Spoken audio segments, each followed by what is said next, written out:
Assalamualaikum warahmatullahi wabarakatuh. Bismillah, alhamdulillah, assalatu wassalamu ala asyrafi rasulillah Muhammad ibn Abdillah wa ala alihi wa sahbihi wa mawalah. Amma ba'du, taqullaha haqqa tuqatih wa la tamutunna illa wa antum muslimun. Hadirin sholat jamaah sholat zuhur yang berbahagia, alhamdulillah siang hari ini kembali kita dipertemukan oleh Allah bersama-sama sholat berjamaah, bermuajahah, saling bersilaturahim. Semoga ini menjadikan kita semua nantinya kita bisa berkumpul di bawah bendera baginda Nabi Muhammad SAW, dan kita aman dalam naungan dan syafaat baginda Nabi Muhammad SAW. Kali ini kembali kita akan memahami bagaimana alam kubur. Kemarin di dalam riwayat yang cukup panjang, yaitu riwayat Imam Bukhari dan Imam Muslim, kemudian ada lagi riwayat Imam At-Tirmidzi, bahwasannya tidak ada pemandangan yang lebih mengerikan dibanding dengan pemandangan alam kubur. Ini artinya bahwa kita tidak bisa membayangkan bagaimana alam kubur itu nanti. Sangat mengerikan. Di dalam riwayat Imam Ibnu Majah, wa kana Utsman radhiyallahu anhu idza ra'a ahadan yanzilunahu qabru ansyada fa in tanju minha tanju min di azimatin wa illa fa inni la ikhaluka najia. Sahabat Utsman manakala melihat orang menurunkan mayit ke dalam kubur, maka beliau membaca syair yang artinya kalau dia selamat di alam kubur ini, maka dia akan selamat dari azab Allah, yakni azab neraka. Tapi kalau ternyata di alam kubur dia nggak selamat, aku pun tak tahu apakah aku juga akan selamat. Jadi alam kubur itu dipertaruhkan. Alam kubur adalah awal di mana kita akan melalui titian demi titian, dan itu adalah satu barometer. Ketika di alam kubur kita selamat, insya Allah selanjutnya kita akan selamat. Kemudian Imam Ibnu Majah meriwayatkan hadis an Anasin anil Barra bin Azib radhiyallahu anhum qala kunna ma'an nabi fi janazatin fajalasa ala syafiril qabri wa baka wa abka hatta balasaro. Kata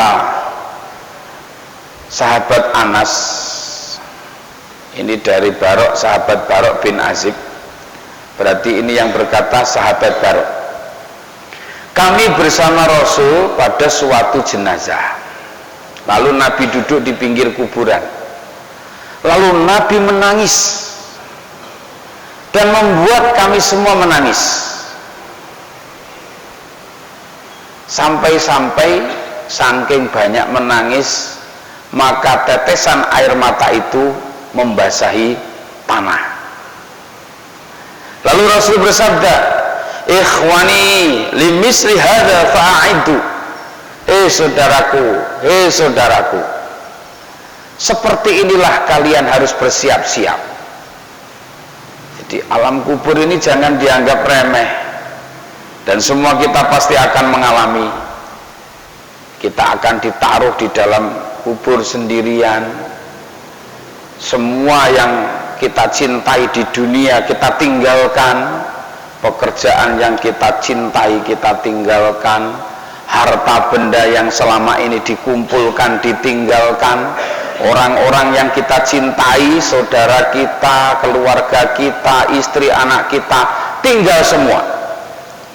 Tinggal kita sendiri akan mempertanggungjawabkan amalan-amalan semasa hidup. Maka sangat mengerikan. Karena itu kata Nabi, kalian harus bersiap-siap. Dan Nabi pernah bertanya, tahukah kalian siapa orang yang paling cerdas di muka bumi ini?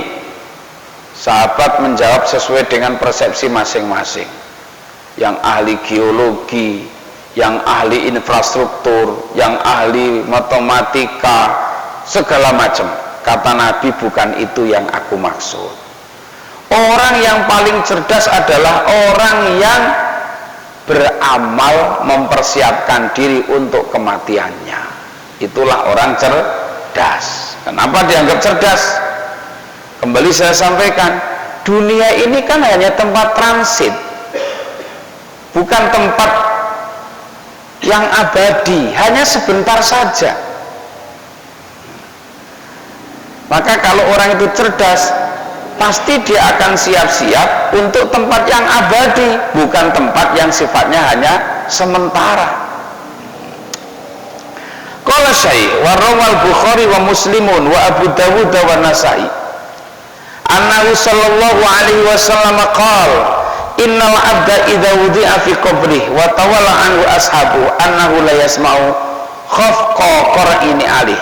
Ini yang saya bilang, orang dikubur itu enggak mati, hidup. Nabi katakan melalui riwayat Imam Bukhari, Muslim, Abu Dawud, An-Nasa'i, seorang hamba apabila telah ditaruh di dalam kuburnya, kemudian saudara-saudaranya, kawan-kawannya meninggalkan kubur dia, niscaya mayit itu akan mendengar suara derak daripada langkah orang yang kembali ke rumah masing-masing.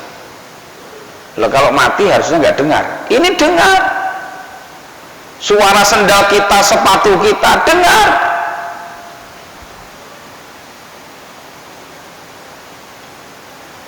Idzan sarafu anhu atahu malakani. Ketika orang-orang yang mengantar, orang-orang yang menyertainya kembali, maka datanglah kedua malaikat. Jadi malaikat ini nunggu sepi, Pak. Loh, kita ini bisa nggak membuat kuburan kita selalu ramai? Jadi malaikat nggak sempat tanya ke kita. Nah, modal apa yang kita buat kemudian kuburan kita selalu ramai? Nggak sempat malaikat bertanya ke kita. Nah, kayaknya juga jauh itu. Siapa kita ini? Apa amal kita ini? Ya, seberapa jauh cinta kita kepada Allah? Kayaknya jauh. Ya.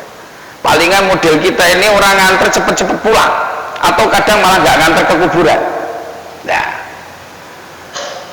maka beruntung kalau orang sejak dikubur sampai hari ini itu tidak pernah sepi kuburannya, terus menerus datang pergi, sehingga kuburannya nggak kosong. Kenapa? Malaikat nggak sempat tanya. Dalam hadis ini dijelaskan, ketika yang nganter jenazah mereka pulang, maka dua malaikat akan datang untuk bertanya kepada si jenazah. Loh, kalau ada makam, orang dikubur, terus tidak pernah sepi, selalu ada yang nungguin, malaikat nggak sempat tanya. Apa yang kemudian dilakukan oleh kedua malaikat itu? Maka malaikat akan mendudukkan si mayit. Nah, ini makanya saya bilang, hakikat orang meninggal itu masuk ke alam barzah atau yang lazim disebut dengan alam kubur. Dan alam kubur itu bukan tanah yang digali, mayat dimasukkan, ditutup dengan papan, ditimbun, mana bisa duduk.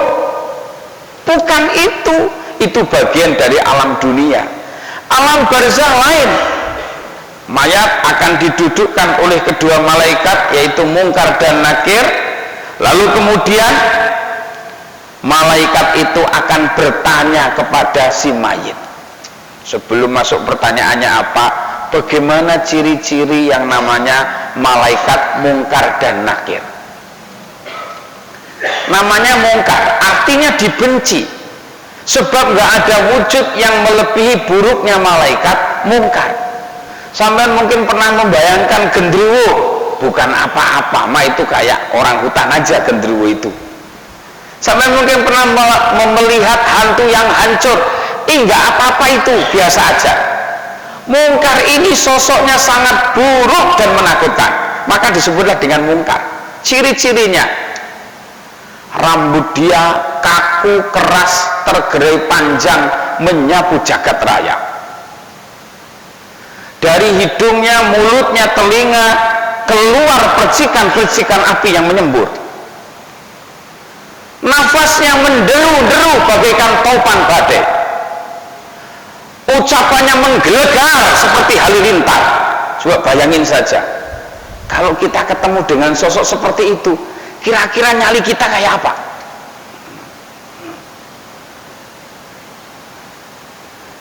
Kayak apa kira-kira nyali kita menghadapi makhluk seperti itu? Saya yakin dan sumpah gak akan berani kita berhadapan dengan makhluk seperti itu. Kita gak akan mampu menjawab pertanyaan-pertanyaan mungkar dan nakir. Itu belum nakir, masih mungkar. Kecuali orang-orang yang mendapat pertolongan Allah Subhanahu wa ta'ala. Jadi permasalahannya, akar masalahnya adalah bagaimana kita bisa mendapatkan pertolongan Allah. Masa iya kita yang jauh dari Allah, kita yang nggak taat kepada Allah, kemudian mendapat pertolongan Allah?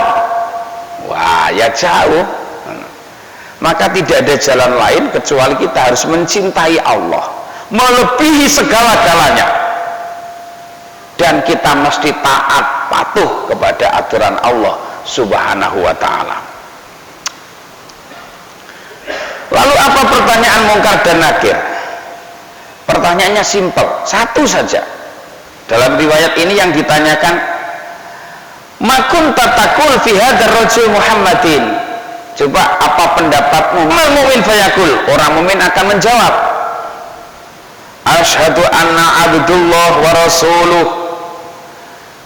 Aku bersaksi bahwa dia hamba Allah dan dia utusan Allah. Fayuqalu, maka dikatakan kepadanya, undur ila maq'adika minan nar abdalakallahu bihi maq'adan fil jannah. Kamu tengok rumahmu di neraka tuh, tengok.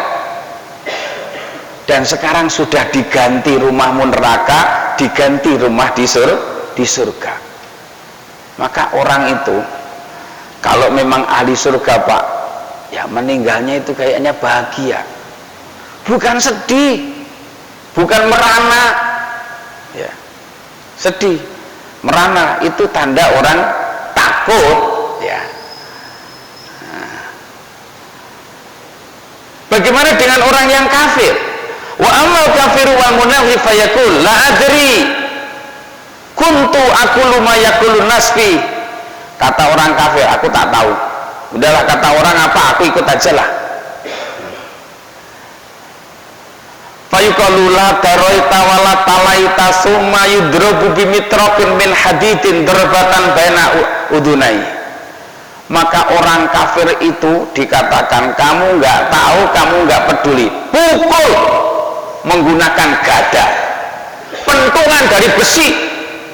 Pentungannya seberapa, Pak?